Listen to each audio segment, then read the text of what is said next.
નડાબેટ ખાતે ભારત વિકાસ પરિષદનું પ્રાંતીય મહિલા સંમેલન 2026 યોજાયું।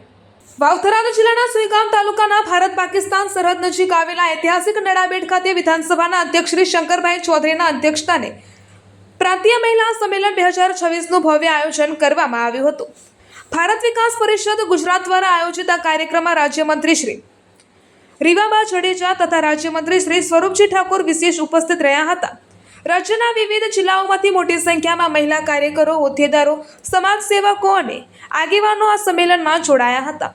આ સંમેલનમાં મહિલા સશક્તિકરણ, સમાજ સેવા, શિક્ષણ, સંસ્કાર અને રાષ્ટ્ર નિર્માણમાં મહિલાઓની અગત્યની ભૂમિકા અંગે માર્ગદર્શન પણ આપવામાં આવ્યું હતું। સાથે જ ભારત વિકાસ પરિષદની વિવિધ સેવાકીય પ્રવૃત્તિઓની માહિતી પણ આપવામાં આવી હતી, તેમજ મહિલા કાર્યકરોનું સન્માન પણ કરવામાં આવ્યું હતું।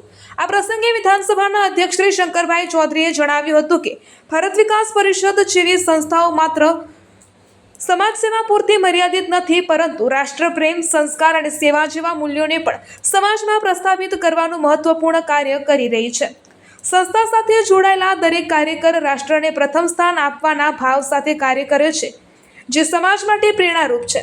તેમણે ભારત વિકાસ પરિષદની સમગ્ર ટીમને અભિનંદન પાઠવ્યા હતા। તેમણે વધુમાં જણાવ્યું હતું કે આજે નડાબેટ અને સમગ્ર સરહદી વિસ્તારનો થયેલો વિકાસ દેશના દૂરંદેશી નેતૃત્વનું પરિણામ છે। વર્ષો પહેલાં જ્યાં ચોમાસામાં અવરજવર પણ મુશ્કેલ હતી, ત્યાં આજે આધુનિક માર્ગો, પ્રવાસન અને બોર્ડર ટુરિઝમનો વિકાસ થયો છે। વડાપ્રધાનશ્રીએ મુખ્યમંત્રી તરીકે સરહદી વિસ્તારના વિકાસ માટે જે સ્વપ્ન જોયું હતું તે આજે સાકાર બનતું જોવા મળી રહ્યું છે। અધ્યક્ષશ્રીએ જણાવ્યું હતું કે માતૃશક્તિ સમાજ અને પરિવારની સૌથી મોટી શક્તિ છે। બાળકના સંસ્કારથી લઈને રાષ્ટ્રના ઘડતર સુધી મહિલાઓનું યોગદાન અમૂલ્ય રહ્યું છે।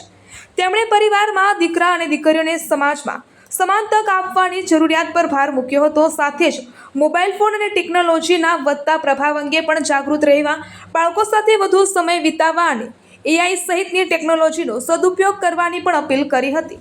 આ પ્રસંગે રાજ્યમંત્રી શ્રી રીવાબા જાડેજાએ જણાવ્યું હતું કે ભારત એ વિશ્વનો એકમાત્ર દેશ છે જેને આપણે ભારત માતા તરીકે વંદન કરીએ છીએ। માતૃભૂમિ પ્રત્યેનો આ ભાવ જ આપણા રાષ્ટ્રની સૌથી મોટી શક્તિ છે। ભારત વિકાસ પરિષદ જેવી સંસ્થાઓ સ્વામી વિવેકાનંદજીના વિચારોને આત્મસાત કરીને રાષ્ટ્રહિતને સર્વોપરી રાખી સમાજમાં સેવા અને સંસ્કારનું કાર્ય કરી રહી છે। તેમણે વધુમાં જણાવ્યું હતું કે મહિલા સશક્તિકરણ માત્ર મહિલાઓના વિકાસ સુધી મર્યાદિત નથી, પરંતુ જે મજબૂત પરિવાર, સશક્ત સમાજ અને વિકસિત રાષ્ટ્રનું પાયાનું સ્તંભ છે। સરહદી વિસ્તારમાં યોજાયેલું આ મહાસંમેલન મહિલાઓમાં રાષ્ટ્રપ્રેમ, સેવા અને સામાજિક જવાબદારીની ભાવનાને વધુ મજબૂત બનાવશે।